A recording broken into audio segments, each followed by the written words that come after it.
ഫിലിപ്പിയർ ലേഖനം 3-ാം അധ്യായം 14-ാം വാക്യത്തിൽ പൗലോസ് ഇങ്ങനെ പറയുകയാണ്, ഒന്ന് ഞാൻ ചെയ്യുന്നു, പിമ്പിലുള്ളത് മറന്നും മുമ്പിലുള്ളത് ആഞ്ഞും കൊണ്ട് ക്രിസ്തു യേശുവിൽ ദൈവത്തിൻ്റെ പരമവിളിയുടെ വിരുദ്ധനായി ലാക്കിലേക്ക് ഓടുകയാണ്. അപ്പോൾ താൻ ഫിലിപ്പിയ സഭയോട് പറയുന്ന ഒരു കാര്യമാണ്, ഒന്ന് ഞാൻ ചെയ്യുന്നു. അപ്പോൾ ഒരു കാര്യത്തിൽ ഉറച്ചു നിൽക്കുകയാണ്.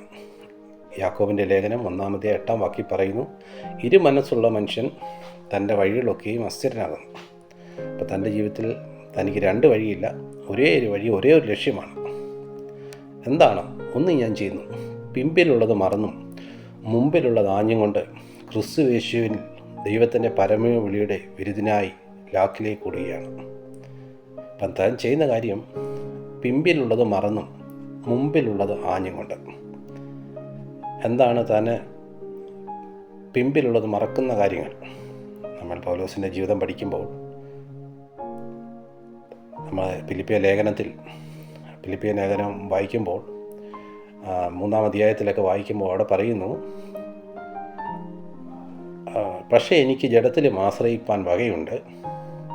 8-ാം നാളിൽ പരിച്ഛേദന ഏറ്റവൻ, ഇസ്രായേൽ ജാതിക്കാരൻ, ബെന്യാമീൻ ഗോത്രക്കാരൻ, എബ്രായൻ ജനിച്ച എബ്രായൻ, ന്യായപ്രമാണം സംബന്ധിച്ച് പരീശൻ, അല്ലെങ്കിൽ ന്യായപ്രമാണം സംബന്ധിച്ച് അനന്യൻ.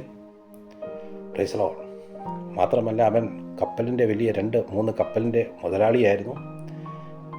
ഇങ്ങനെ തനിക്ക് ലാഭമായിരുന്നു ഒക്കെയും ഛേദമെണ്ണി അതെല്ലാം ഉപേക്ഷിച്ച്, അതുപോലെ മാത്രമല്ല തൻ്റെ ജീവിതത്തിൽ താൻ ശുശ്രൂഷയായിരുന്നപ്പോൾ ദൈവത്തിനു വേണ്ടി അനുഭവിച്ച കഷ്ടതകൾ, താൻ ഏറ്റ അടികൾ, താൻ അനുഭവിച്ച തടവുകൾ, താൻ അനുഭവിച്ച നിന്ദകൾ, പ്രയാസങ്ങൾ, അവിടെ പറയും ഇതെല്ലാം പിന്നിലുള്ളതെല്ലാം താൻ മറക്കുകയാണ്. എന്നിട്ട് പറയുകയാണ്, മുമ്പിലുള്ളത് ആഞ്ഞും കൊണ്ട് എന്ന് പറഞ്ഞ ഒരു ലക്ഷ്യം അവൻ്റെ മുമ്പിലുണ്ട്. എന്താണ്? ക്രിസ്തു യേശുവിൽ ദൈവത്തിൻ്റെ പരമവിളിയുടെ വിരുദ്ധനായി എന്ന് പറഞ്ഞാൽ ആ സ്വർഗത്തിൽ, ആ കർത്താവിൻ്റെ വിളിക്ക് വേണ്ടി ആ സ്വർഗത്തിൽ എത്തിച്ചേരുവാൻ അതിനുവേണ്ടി ആഞ്ഞും കൊണ്ട് താൻ മുമ്പോട്ട് കടന്നു പോവുകയാണ്. എന്താണ് ആ പരമവിളി? എബ്രായ ലേഖനം 3-ാം അധ്യായം 1-ാം വാക്യം, അതുകൊണ്ട് വിശുദ്ധ സഹോദരന്മാരെ, സ്വർഗീയ വിളിക്ക് ഓരിക്കായുള്ളവർ. ഒന്നാമത് അവൻ്റെ വിളി സ്വർഗീയ വിളിയാണ്. അവിടെ ചെല്ലുമ്പോൾ എന്താണ് ലഭിക്കുന്നത്? മത്തായി സുവിശേഷം 5-ാം അധ്യായം 12-ാം വാക്യം പറയുന്നു, സ്വർഗത്തിൽ നിങ്ങളുടെ പ്രതിഫലം വലുതായിരിക്കുന്നു. അപ്പോൾ ആ സ്വർഗത്തിൽ ചെല്ലുമ്പോൾ പൗലോസിന് പ്രതിഫലമുണ്ട്.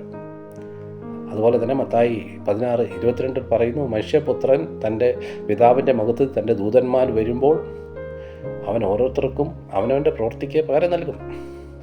അപ്പോൾ ആ പിതാവായ ദൈവം ഓരോരുത്തരുടെയും പ്രവൃത്തിക്കനുസരിച്ച് പ്രതിഫലം നമുക്കുണ്ട്. നമ്മൾ കർത്താവിന് വേണ്ടി ഓടുന്നതിന്, അധ്വാനിക്കുന്നതിന്, മറ്റുള്ളവർക്ക് വേണ്ടി പ്രാർത്ഥിക്കുന്നതിന്, ശുശ്രൂഷിക്കുന്നതിന്, പ്രസംഗിക്കുന്നതിന് എല്ലാം പ്രതിഫലമുണ്ട്.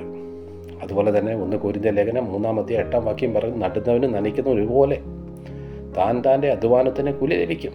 സുവിശേഷം പറയുന്നവന്, സുവിശേഷം രക്ഷിക്കപ്പെട്ടൊരു ദൈവവേദന വളർത്തി അവനെ ഒരു അനുകരിക്കപ്പെട്ട ദൈവവേദന ആക്കി തീർക്കുന്നതിന്, സ്വർഗത്തിൽ എത്തിച്ചേർക്കുന്നതിന് പ്രതിഫലമുണ്ട്. അതുപോലെ തന്നെ വെളിപ്പാട് പുസ്തകം 22-ാം അധ്യായം 12-ാം വാക്യം, ഇതാ ഞാൻ വേഗം വരുന്നു, ഓരോരുത്തരും അവനവൻ്റെ പ്രവൃത്തിക്ക് തക്കവണ്ണം കൊടുപ്പാൻ പ്രതിഫലം എൻ്റെ കയ്യിലുണ്ട്. ഹല്ലേലൂയ, പ്രതിഫലമുണ്ട്.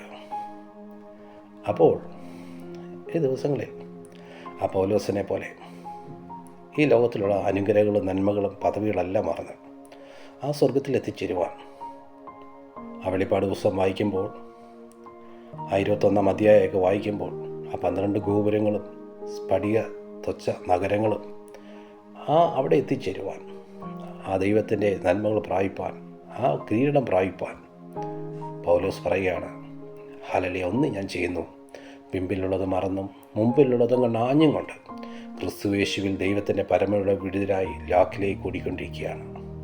ഈ ദിവസങ്ങളിൽ നമുക്കും ഈ ലോകത്തിൻ്റെ നന്മകളും അനുഗ്രഹങ്ങളൊക്കെ അത്യാവശ്യമാണ്. അതെല്ലാം മറന്ന് അതിനേക്കാൾ ഉപരിയായി സ്വർഗത്തിൽ എത്തിച്ചേരുവാൻ, ദൈവത്തിൻ്റെ സന്നിധിയിൽ എത്തിച്ചേരുവാൻ, സ്വർഗരാജ്യത്തിന് അവകാശിയായി തീരുവാൻ ആ പൗലോസിനെ പോലെ നമുക്ക് ഒരുങ്ങാം. വിടേണ്ടതിനൊക്കെ വിടാം. ലോകത്തിലെ നന്മകളോ അനുഗ്രഹങ്ങളോ പദവികളോ ഇതൊന്നും സ്വർഗത്തിൽ കൊണ്ടുപോകാൻ കഴിയാത്തില്ല. എല്ലാം ഇവിടെ ഉപേക്ഷിച്ചിട്ട് പോകണം. പൗലോസ് പറഞ്ഞു, ഇതെല്ലാം ചപ്പും ചവറൊന്നും എണ്ണിയിരിക്കുകയാണ്. അതേപോലെ എല്ലാം കണ്ട് ആ സ്വർഗീയ രാജ്യത്തിൽ എത്തിച്ചേരുവാൻ ഈ ദിവസങ്ങളിൽ നമുക്ക് പരിശ്രമിക്കാം. അതിനായി ദിവസങ്ങൾ ഒരുങ്ങാം. ഈ വചനങ്ങളാൽ ദൈവം നമ്മെ സഹായിക്കട്ടെ.